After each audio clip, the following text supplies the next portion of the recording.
What actually motivates our students? Today, we're going to explore that question through the lens of self-determination theory with Martha Cox-Stavros, who is a middle school Spanish teacher in Massachusetts. Now, whether this theory is brand new to you or something you've heard mentioned in passing, this conversation breaks it down into clear, classroom-ready ways. We dig into how competence, autonomy, and relatedness show up in real language tasks and how small, sustainable shifts can help students feel successful, motivated, and confident in your classroom. So let's jump in. Whether you're planning your first lesson or celebrating your 20th year in the language classroom, I understand exactly where you are. I'm Joshua Cabral, and I'm also a language teacher in my 29th year of teaching. Now, I also have the opportunity to support schools and teachers all across the country who are working towards increasing proficiency and building confidence in their students. This is the World Language Classroom Podcast, with over 200 episodes of practical strategies tested in real classrooms just like yours and mine. So let's jump in. Vamos, allons-y. Hello, my friends. Bonjour, mes amis. Hola, mis amigos. Welcome to the World Language Classroom Podcast. I am Joshua Cabral, and thank you for being here. I always have to start by saying thank you for being here, because you're a teacher, a language teacher, who is listening to a podcast about language teaching. In my book, you are a rock star. I just can't thank you enough for always going the extra step in your teaching and to be here and to engage in these conversations with us. So today is a topic that I'm very interested in. So I invited Martha Cox-Stavros to be with me here today because I saw her recently present on this topic of self-determination theory and how we can use it in our language classrooms. And it's something I've heard about. I've heard it on other podcasts. Teachers have talked about it. And I personally had a lot of questions. So I was so happy to see her present on this. And I reached out to her right away and say, can you please come on the podcast because I have some questions. And if I have questions, I'm sure our listeners do. So Martha Cox-Stavros is a Spanish teacher in Rockport, Massachusetts, and she's currently teaching high school, but she spent many years in the middle school. And she also spent some time teaching English in Spain and even teaching younger children as well. So she's had a lot of experience with different languages and different age groups. So she has a lot to share with us. You may have seen her at the World Language Teacher Summit this past summer, which is where I saw her workshop. And she's also worked with the New England League of Middle Schools. And she is just here to really answer my questions that I have about this. So hopefully this is going to be useful for everyone. But self-determination theory, here we go. And Martha, thank you so much for being here. Oh, thank you for inviting me. This is a privilege. I've heard a number of your podcasts and attended different sessions that you've presented at. And so this is an honor for me. Well, I'm happy to have this collaboration. And let's jump right in. And when we say self-determination theory, this could be one of those things that you hear it and you're like, oh my gosh, that sounds really theoretical and that's in your head. And what is this? But we're going to break it down so that it really is applicable to our classrooms and useful. And before we start going into the trenches of it, if teachers are hearing this concept for the first time, self-determination theory, how can you explain it to them? Like, what is this and why is it useful to know about? I first came across this listening to the Motivated Classroom podcast with Dr. Liam Printer. He breaks it down to basically the car that drives student motivation. And I love a good acronym. So the car represents the CAR represents the three psychological needs that all people, really, not just students. We all need these three psychological needs to be met before we can feel motivated and engaged in any sort of endeavor. Based on the work of Ryan and Deci, who did the research into this. And the CAR, again, that acronym, represents competence, autonomy, and relatedness. And those are the three psychological needs that we will benefit from looking to fulfill. So whether it's, competency-based grading, standards-based grading, proficiency-based grading, that there's this idea of what the students can do, which is what you just said. And that's typically how we think of competence. But I thought it was interesting when you first started talking about what this means for students. It was not just that they are able to do it and they're competent, but it's that they recognize and have a sense of their progress and their success. Mm-hmm. And so it's not just that they can do it and that you are telling them as the teacher and grading them and giving them the feedback, but they are actually realizing it themselves. Is that how does that look like when you're talking about competence? Oh, yes. So I keep a roll of just raffle tickets. I get them in purple because it's my favorite color. I might spend $8 a year, online ordering. It's like this big, the roll, and it hangs in the corner where I call the control center is, where my computer is, and I'm projecting, and I'm always moving around the room. But I love to hand out tickets. If a student says something to another student, full sentence, I'm like, wow, excelente uso del español. I give them a ticket. But I also give it to them when they're helping out a classmate or they're quick to offer. I can pass out those papeles or whatnot because they're helping the whole machine move along. They're helping the whole class go. And I try to emphasize with them, this isn't really my classroom. I'm parked here because this is where you come for Spanish class, but this is your class. And we have to work together to make it all happen. So the other thing that I started doing years ago is a class constitution. Because if the students come up with sort of guidelines for how things will run in the classroom, there's much more buy-in. And I find taking a portion of 3 class periods in the second week of school, even though it's done primarily in English, I feel like we get that time back. They've thought about it. They've brainstormed with classmates. They've collaborated on drafting the document. I put all of the comments together from all of my classes, then I present them with a draft, and then they look at it. They may tweak something, say, actually, could this be worded this way? And we have a signing ceremony and they get a lollipop and I play the Spanish national anthem. If things do spiral, and sometimes they do, particularly when we're playing a game and kids get really into it and competitive, I can say, whoa, guys, remember you decided it's over here in the Constitution. You came up with this, that we love to play games, but we're not going to let it get out of control. I'm like, oh, yeah, prof, you're right. So it's, I think, giving them a sense of ownership over the class itself and over their learning is so important. And it helps that they continue to recognize that and they can point it out, and probably gets to the point when they see it in each other. And before you even have to say something, they very well may be holding each other accountable for their contractual guidelines. Yes. And I think that also comes into play with building community in the classroom, that they want it to be a safe space and a fun space. And I want it to be fun. Yeah. So I was going to ask about community when we got to relatedness, but I think you want to stay with the acronym. So we did the competence. So we'll come back to that topic when we talk about relatedness, because I don't want to jump over the A. So let's talk about the autonomy piece in the acronym when we're talking about our self-determination theory. Okay. So autonomy surfaces in many different ways. It can be as simple as having the class vote on, do they want to play Quizlet Live or Blue-Kit? And if they vote for Blue-Kit, then I'll say, okay, throw out 3 games. And this is all in the target language. This is the other thing and I often tell them, we can talk about anything you want as long as it's in the target language. That's the great thing about this class. So they'll vote on, which game they want to play, and then we tally the votes. And sometimes I'll have a student, puedes contar los estudiantes que quieren jugar, no sé qué, no sé cuál. And so they get involved in the voting and the tallying as well. And then I just push the button to start the game. So that's a simple level of autonomy. I have a free reading program. So we have a 7-day rotation. So we meet 6 times because we have drop a block within that rotation. And we start class 3 times within those 6 days by reading. I have a big library and they get to choose what they want to read.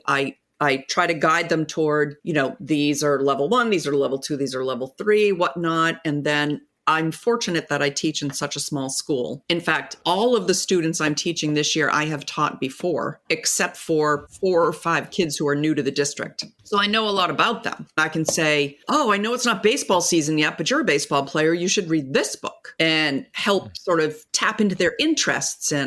Or, every day I read when they read. So then I might do a little brief book review saying, oh, this is a great story. It's about this thrift shop. I know a lot of the kids are into thrifting, and that kind of gets them interested in it. For the first quarter, I do nothing with accountability because I want it to be pleasure reading. Second quarter, I start having them do mini book reviews just so they can learn from each other about what books they're reading. I don't test them or quiz them on what they're reading for that. So that gives them a lot of autonomy, choose what they want to read, and then read at their own pace.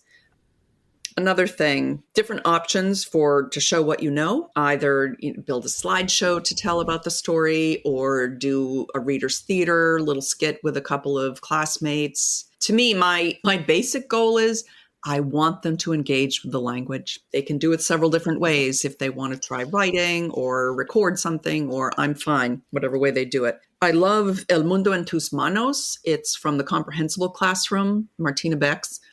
And she and her team take actual newspaper articles from the Spanish-speaking world and rewrite them to be comprehensible. Because they're current events, it's often things that are related to, what is happening that we've already heard about. And so I might say, okay, today, our last activity, choose one of these 5 articles. So they choose the article. I try to make sure I'm doing a variety of topics so that I can appeal to different interests. So when we're looking at providing choice in the classroom, sometimes teachers can feel that they have such a structured curriculum that they have to follow, that they're trying to find where is that place for choice, and then eventually agency. So with choice comes agency. Right. And so how are you staying on track with your curriculum? And I don't know how strict it is within your department and within your district, but how do you continue to provide opportunities for autonomy and choice while still staying on track with your prescribed curriculum? So that's a great question. Because I've been teaching Spanish 1 for so long, I'm leaning very, very heavily on the interpretive communication mode because they're level 1. I'm not going to expect them to write 3 paragraphs yet. I'm starting to level that up now that I'm teaching Spanish 2 and Spanish 3, but I will tell them we have an assessment coming up. It's a reading comprehension. So you want to, let's work on our reading or whatnot. Or, we have a speaking assessment coming up. So I'll break out all the chat mats, but I will give students as an opener, I might say, go get a partner, and the 2 of you choose a chat mat. And I have chat mats on all different topics: pets, the numbers in your life, when your birthday is, how old you are, what grade you're in, etc. Most of them created by other generous teachers who have shared them in various places. And I have them all laminated. I'm a big believer because I feel like this fosters competence, but also gives them a measure of autonomy if they have scaffolds, whether it's chat mats, sentence frames for writing.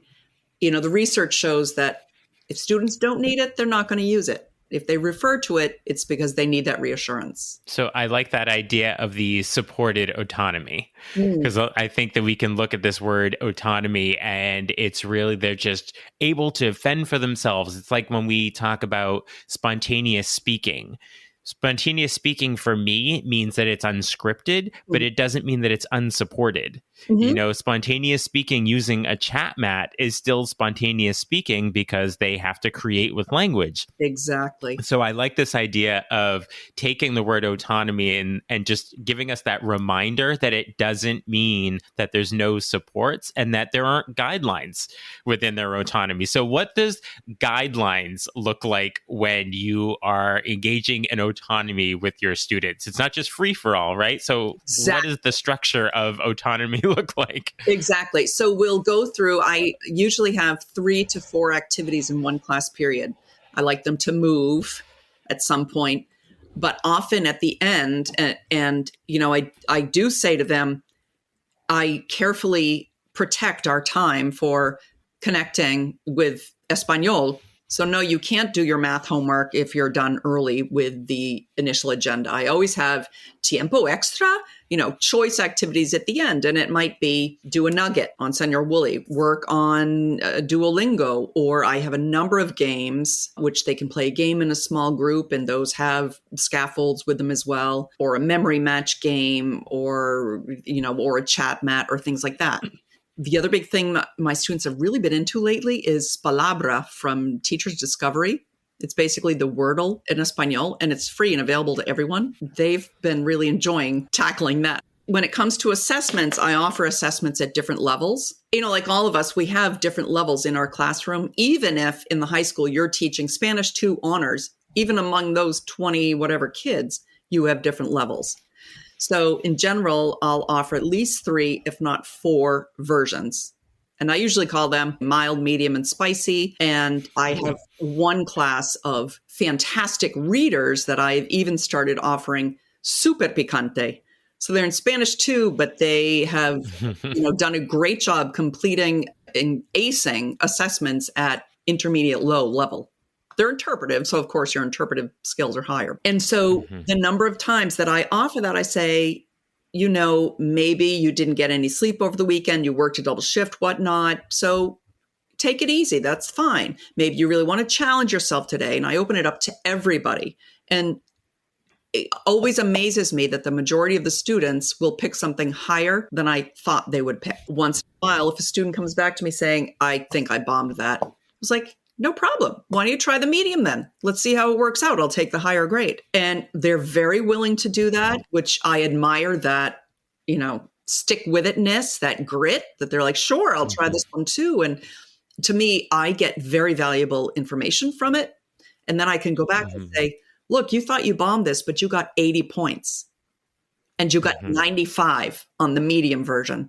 So I'm going to go ahead and give you the 95, but I want you to feel really good about how well you understood all of this picante version. So that again is acknowledging their competence and celebrating that with them. And so now I'm starting to see how these are all related to each other. So they are feeling competent.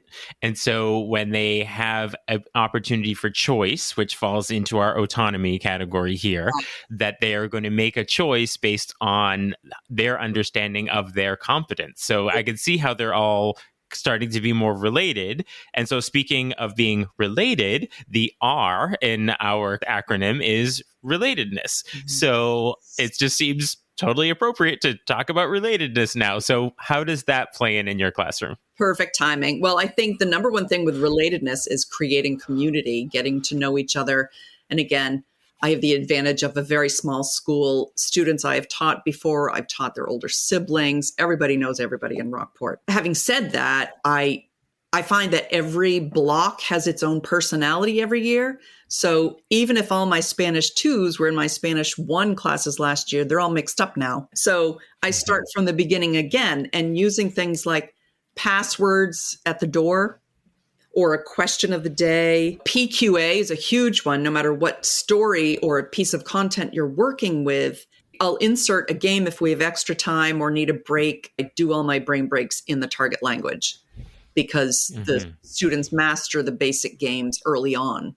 So when we're using this word relatedness, it sort of has 2 different lenses on it. One, and correct me if I'm wrong, but this is my understanding as I'm listening to you. One part is the student's relationship to the content, and so that it's meaningful for them.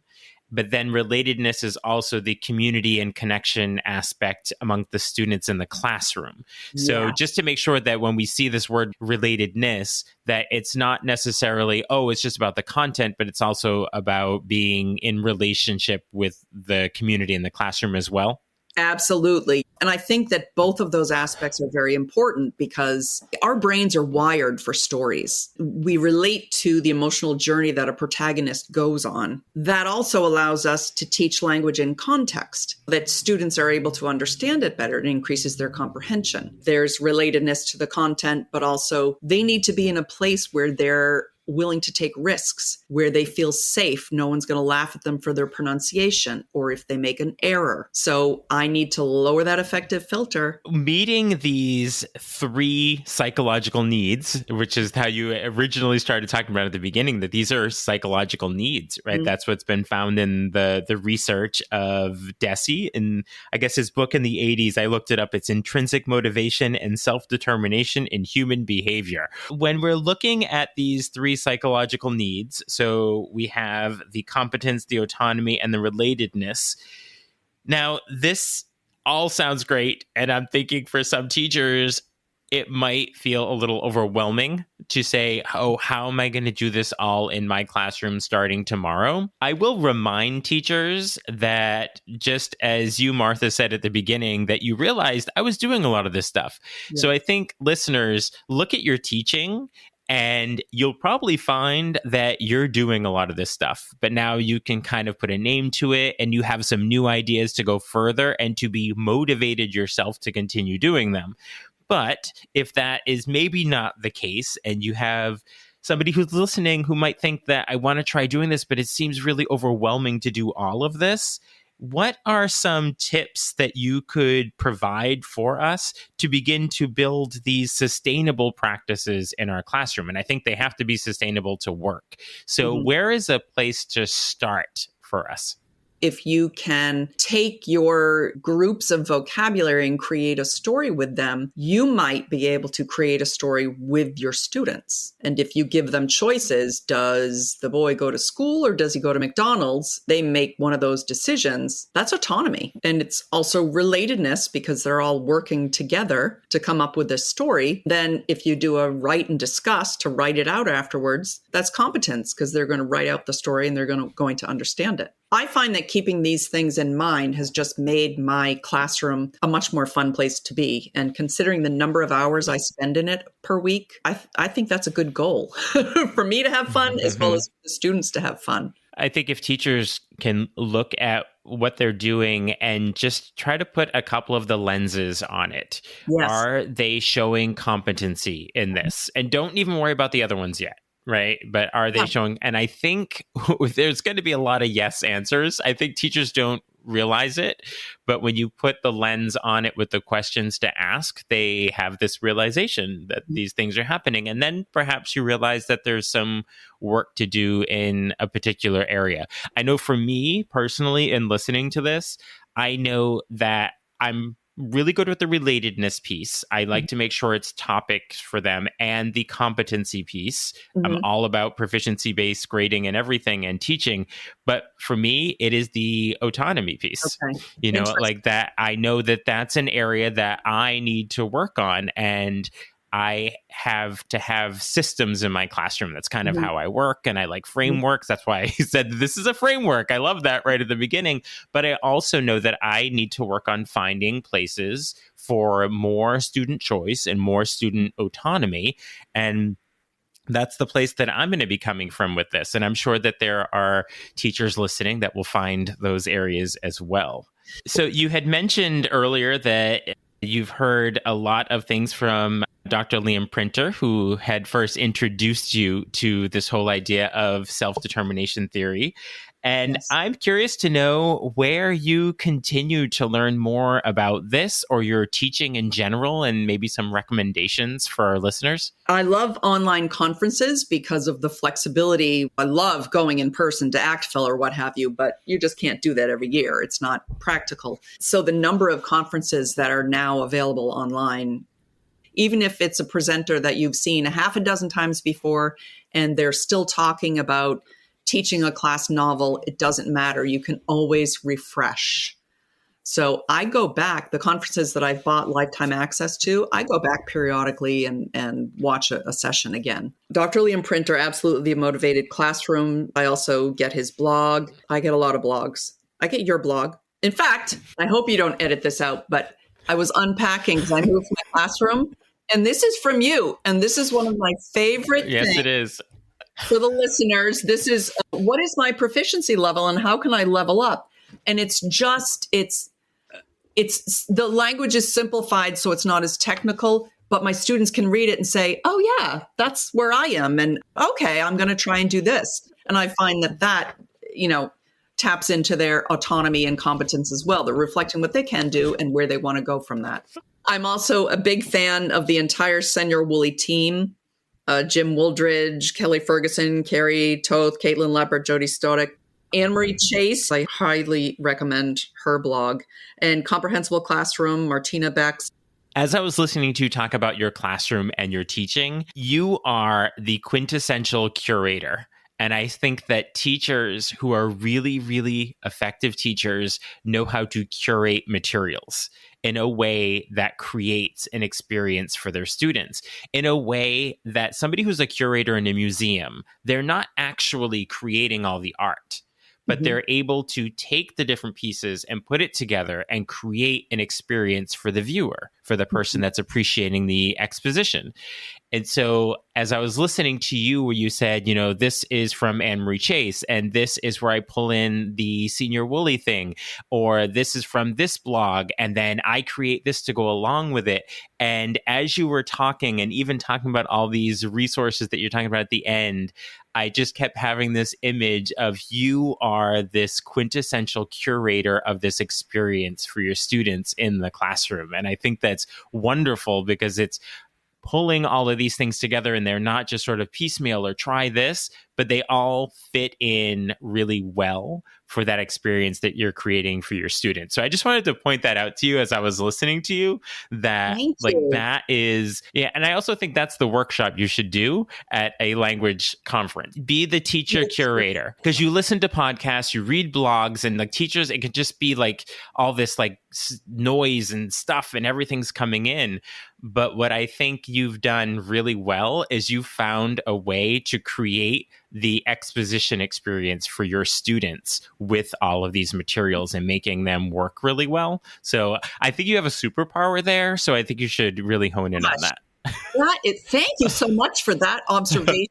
That means a ton to me. And I just wrote down, be the teacher curator. So I'm sure there are listeners right now that would love to contact you to find out about more that you're doing in your classroom, or maybe figure out a little more about this self-determination theory. So what's the best way that we can be connecting with you? Well, I would love to hear from teachers to compare notes.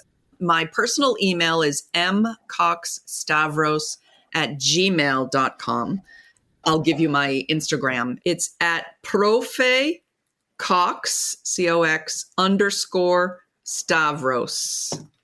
That's also the only account that students can follow me on. So I post a lot of things with my students in mind. That'll be in the show notes. So as we finish up, I always like to leave our listeners with a hearty piece of advice. It could be about teaching. It can be about self-determination theory. It could be about life. But what is something that we can have to ponder throughout our day today? As much as in life and in teaching, balance is everything. But have fun. Have fun. If you find yourself in a near panic because you have to cover X number of topics in a unit or whatnot, the students are going to sense that from you too. If you're not having fun, they're not having fun. And if there's any content area where we can have fun with our students, it's in world languages. Thank you very much for leaving us with that idea of fun. We always have to make sure we have that in our classroom and that balance. There were so many little nuggets just about good teaching and relationships. And I think that as we bring together this competence, this autonomy, and this relatedness in our classroom, and we're a part of that with our students, then yes, they will be motivated, but so will we. And that's where the fun is going to come from. So I really appreciate everything that you brought to this conversation. I had so many questions about this at the beginning, and you've just given me so many insights on all of them and for all of our listeners. And I really appreciate your time with us today, Martha. And I hope to do this again soon. Oh, I would love to. This was a real pleasure and a privilege to speak with you today, Joshua. Thank you so much. What are your takeaways from that conversation with Martha Cox-Stavros? As I mentioned, I'll be looking for ways to focus a bit more on autonomy with my students, so be sure to check out the show notes to connect with Martha. Thank you so much personally for all that you do on a daily basis to support and motivate your students. It's a great thing because we were talking about motivation today. So thank you for everything you do to help motivate your students. I very much appreciate and enjoy supporting you and all of your language teacher colleagues as you bring effective, proficiency-focused strategies right into your classroom. As a reminder, I provide on-site workshops, live virtual sessions, and self-paced department PD, as well as my Ready for Tomorrow Quick Win courses for individual teachers just like you. You can find all the links in the show notes or on my website, wlclassroom.com. I will talk to you soon. Bye for now. Thank you for listening. Be sure to follow or subscribe so you don't miss a single episode. And let's stay connected on social media. You can find me at WL Classroom pretty much everywhere. You'll also find lots of ideas, suggestions, and resources on my website, wlclassroom.com. Now stay curious, keep learning, and continue the great work you do inspiring and supporting your students.